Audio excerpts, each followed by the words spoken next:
Subscribe to my channel and press the bell icon. Hello friends, how are you. आप लोग कैसे? सब ठीक ठाक, सब बढ़िया। आपका दोस्त सोमेन घोष फिर से प्रेजेंट हो गया।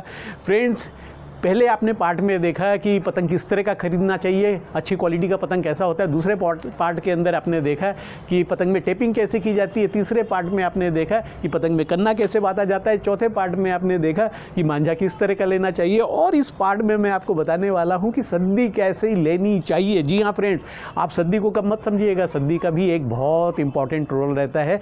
तो फ्रेंड्स, आप मेरे इधर देख सकते हैं, ये देखिए सारी ये सद्दी की चरखियाँ हैं। वो सद्दी की चरखी है जो पिंक वाली है, सद्दी की चरखी है। ये भी सद्दी की चरखी है, इसमें भी सद्दी नीचे है, ऊपर मांझा लगा हुआ है। ये भी सद्दी की चरखी है, ये भी सद्दी की चरखी है। और हमारा जंबो चरखी भी जो है वो भी सद्दी की है फ्रेंड्स। और इसके अलावा आप मेरे हाथ में इधर भी देख सकते हैं, ये भी सद्दी की चरखी है फ्रेंड्स।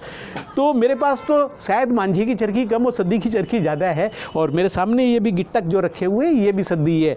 तो फ्रेंड्स, तो मैं आपको बताना चाहता हूँ कि सद्दी क्यों लगाना चाहिए। जी हाँ, अगर आप मकर संक्रांति पे या उत्तरायण या लोहड़ी इन सब पे पतंग उड़ा रहे हैं, या 15 अगस्त में या बसंत पंचमी में पतंग लड़ा रहे हैं, तो फेस्टिवल में जो पतंग लड़ती है तो उस पर आप सद्दी ज़रूर लगाइए पीछे। उसका जो पहला वजह ये है कि आपका जो मांझा है फ्रेंड्स, आपका मांझे का बचत होता है। मांझे का बचत कैसे होता है वो मैं आपको बता दूँ कि जब आपको लड़ाना ही 100 मीटर पे है तो आप चरखी पे पहले ही 50 मीटर मांझा लगा लीजिए। सद्दी की चरखी पे 50 मीटर मांझा लपेट लीजिए, फिर अपनी पतंग उड़ाइए।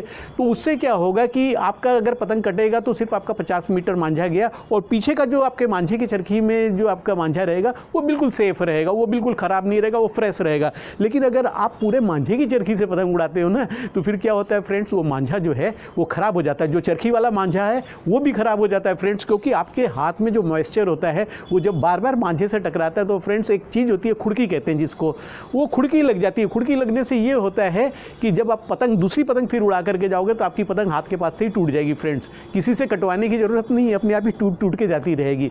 तो फ्रेंड्स, इसलिए सद्दी हम लोगों को लगाना जरूरी है। दूसरी बात यह है कि आपकी उंगलियां नहीं कटती है। जब आप पीछे सद्दी रहता है और आगे मांझा रहता है, मांझा तो आगे लड़ने चला गया पतंग के साथ, और पीछे आपके हाथ में रहता है सद्दी, तो सद्दी से क्या होता है, आपकी उंगलियां बिल्कुल नहीं कटती, उंगली एकदम सेफ रहता है। जब उंगली सेफ रहता है ना, तो फ्रेंड्स आप कॉन्फिडेंटली पतंग लड़ाते हो। आपको जब खींच रहता है पूरा एकदम कॉन्फिडेंटली खींचते हो, और जब आपको ढील देना होता है तो आप कॉन्फिडेंटली ढील देते हो। लेकिन अगर यहीं पर अगर आपके हाथ में मांझा रहेगा ना फ्रेंड्स, अगर पूरे मांझे की चरखी से उड़ाओगे, जब खींचोगे फटाफट आपकी उंगलियाँ कटने लगेंगी, फटाफट। मतलब समझ लीजिए, कई बार तो मैंने देखा है लोगों के उंगलियां जो है खून से एकदम लाल हो जाती है, कटी जगह जगह खांचे कट जाते हैं फ्रेंड्स। वो लड़ा ही नहीं पाते हैं, और 2-4 पतंग लड़ा करके फिर फ्रेंड्स वो बैठ ही जाते हैं, कहते हैं कि यार पतंग नहीं लड़ाना, उंगलियां कट रही है। तो इसलिए सद्दी लगाना बहुत ज़रूरी है पीछे। और एक बात और भी है फ्रेंड्स, जब आप पीछे सद्दी लगाते हो तो आपका कॉन्फिडेंस बहुत बढ़ जाता है। जिस तरह से अगर आप क्रिकेट खेलने जाते हो ना, तो आप सर पे हेलमेट पहनते हो, तो हेलमेट पहनने से क्या है कि कोई भी बाउंसर मारेगा ना, आप निडर हो करके उसके बाउंसर को भी हुक मार सकते हो। आप गार्ड वगैरह पहनते हो, आप जो है थाई गार्ड पहनते हो, नी कैप पहनते हो, लेग गार्ड पहनते हो। ये सब गार्ड क्यों पहना जाता है? इसीलिए फ्रेंड्स गार्ड को पहना जाता है ताकि आप कॉन्फिडेंटली खेल सको और आपको चोट लगने का कोई डर ना हो। तो इसीलिए फ्रेंड्स सद्दी आप लोग ज़रूर पीछे चरखी में लगाएं। जैसे आप मेरे इस चरखी को देखिए, इस चरखी में क्या है, पीछे देखिए यहाँ पे जो है आपका 4 नंबर सद्दी है, पिंक वाला 3 नंबर सद्दी है, और उसके ऊपर जो है ये काला मांझा है, ये ब्लैक कलर का जो मांझा है। तो ये मांझा तो आगे लड़ने चला जाएगा, पीछे रहेगा सद्दी, मेरी उंगली रहेगी एकदम सेफ, और मैं कॉन्फिडेंटली पतंग लड़ाऊंगा। चाहे कितना भी स्ट्रांग ओपोनेंट होगा ना फ्रेंड्स, मेरी कॉन्फिडेंस लेवल हाई रहेगी। लेकिन मेरे अगर उंगली में मांझा रहेगा ना, अगर मैं पूरी मांझे की चरखी से उड़ाऊंगा ना फ्रेंड्स, तो मेरा कॉन्फिडेंस लेवल जो है ऐसे ही 0 हो जाएगा, क्योंकि उंगली कटने का डर रहेगा। मेरा साइकोलॉजी बार बार कहेगा कि मेरी उंगली कट जाएगी, तो इसलिए ना मैं खींच पाऊंगा ना ढील दे पाऊंगा। तो फ्रेंड्स आइए अब मैं आपको बताता हूँ कि सद्दी कौन कौन सी नंबर लेनी चाहिए। ऐसे सद्दियाँ तो जो है चार किस्म की होती है, 4 नहीं बल्कि 5 होती है, लेकिन इसमें से 4 किस्म की जो है ज़्यादातर मैदान वाले यूज़ करते हैं। जो क्लब काइट फाइटर्स हैं वो 4 किस्म की सद्दी यूज़ करते हैं। एक किस्म होती है आपका जो है, उसको हम लोग कहते हैं 8 नंबर, जो बहुत दूर पेच के लिए होता है, जो बहुत दूर 1000 मीटर प्लस पेच लड़ने के लिए गया है, तो वो 8 नंबर की सद्दी लगाते हैं चरखी के अंदर। उसका रीज़न ये है क्योंकि 8 नंबर की सद्दी होती है बिल्कुल बारीक, बहुत बारीक होती है। पतंग जो है बारीक सद्दी का लोड ले लेता है। अब आप 1000 मीटर पे लड़ाइए, ईजिली वहाँ पे पतंग अपना जो है मोमेंटम रखता है। लेकिन यहीं पे अगर 1000 मीटर दूर अगर आप 3 नंबर 4 नंबर की सद्दी लगा देंगे ना, तो आपकी सद्दी लटक जाएगी और पतंग की मोमेंटम भी खत्म हो जाएगा, जो पतंग का इधर उधर का मूव रहता है ना, चलत जिसको हम कहते हैं, वो भी खत्म हो जाएगा। तो इसलिए बहुत दूर पेच के लिए तो 8 नंबर होता है। तो जब हम लोग फेस्टिवल में लड़ाते हैं तो फ्रेंड्स बहुत दूर तो पेच लड़ता नहीं है, बिल्कुल पास पास लड़ता है, पड़ोसियों के साथ लड़ता है। 10 metre, 15 metre, 50 metre, maximum 100 metre, बहुत ज़्यादा 200-300 मीटर, इससे ज़्यादा लड़ता ही नहीं है फेस्टिवल में। जैसे आपका मकर संक्रांति में जयपुर में हो गया, आपका अहमदाबाद में हो गया, वहाँ पे तो बिल्कुल 10-10 मीटर के ही गैप में सारे मकान बने हुए, सब आपस में ही पतंग उलझा रहता है। तो फ्रेंड्स इसलिए आपको वहाँ पे सद्दी यूज़ करनी है, 3 नंबर और 4 नंबर और 6 नंबर।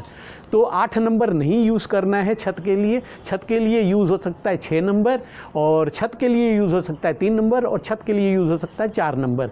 तो जिस दिन हवा मीडियम रहे, तो फ्रेंड्स अगर मान लीजिए कि आपका मकर संक्रांति वाले दिन हवा मीडियम है, तो आप 6 नंबर सद्दी यूज़ करिए, क्योंकि मीडियम हवा के अंदर क्या होता है कि 6 नंबर सद्दी का वजन कम होता है, तो वो पतंग अपना पूरा लोड ले लेती है। लेकिन अगर हवा थोड़ी सी तेज़ है, 12 किलोमीटर है, उससे ऊपर है, 12 किलोमीटर से 20-22 किलोमीटर तक है, तब आप 3 नंबर और 4 नंबर यूज़ कर सकते हैं। और इसमें क्या रहता है कि 3 नंबर और 4 नंबर जो है आसपास के पेचों के लिए बहुत अच्छा रहता है। तो फ्रेंड्स आई होप कि आपको समझ में आ गया होगा कि 3 नंबर और 4 नंबर की सद्दी क्यों यूज़ करनी चाहिए, और 6 नंबर भी आप यूज़ कर सकते हैं। तो मेरे हाथ में ये सद्दी है, देखिए इस पर लिखा हुआ है जाबाज, और ये ओसवाल कंपनी का A ग्रेड, जो कहते हैं ना सबसे अच्छा है, ये यही सद्दी है। और ये 3 नंबर है, और ये मेरे हाथ में है, ये भी ओसवाल कंपनी का है, ये 4 नंबर है।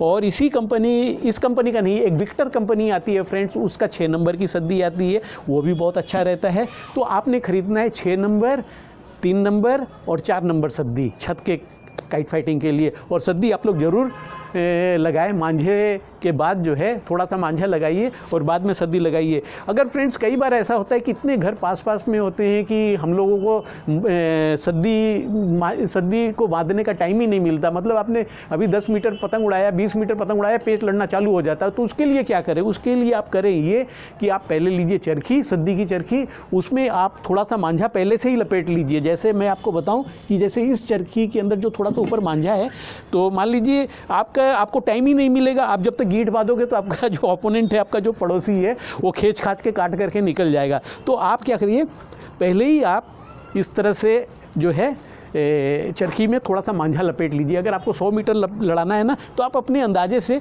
थोड़ा सा मांझा, जैसे मैं अभी थोड़ा सा आपको ऐसे ही दिखा रहा हूँ, थोड़ा सा आप लपेट लीजिए जितना आपको लपेटना है, और फिर क्या है कि उस हिसाब से आप अपना पेच लड़ाइए। तो फ्रेंड्स आपको समझ में आ गया होगा कि सद्दी का क्या है इंपॉर्टेंस है। सद्दी का बहुत बहुत इंपॉर्टेंस है। आप लोग जो है मांझे के बाद जो है सद्दी जरूर लगाइए। तो फ्रेंड अब मैं इस वीडियो को बंद करूंगा, और बहुत जल्दी जो है आपको मैं पार्ट 6 में मिलूंगा। ये पार्ट 5 का एंड हो गया, पार्ट 6 में मिलूंगा। उसमें पतंग में टेप वगैरह कैसे लगाना चाहिए वो सब दिखाऊंगा, और अपनी उंगलियों के लिए प्रोटेक्शन क्या क्या सेफ्टी होती है वो मैं पार्ट 7 में बताऊंगा, और पार्ट 8 के अंदर मैं बताऊंगा कि काइट फाइटिंग कैसी होनी चाहिए। तो चलिए फ्रेंड्स इस वीडियो को बंद करते हैं, बहुत जल्दी अगले वीडियो में मिलते हैं, तब तक के लिए बाय।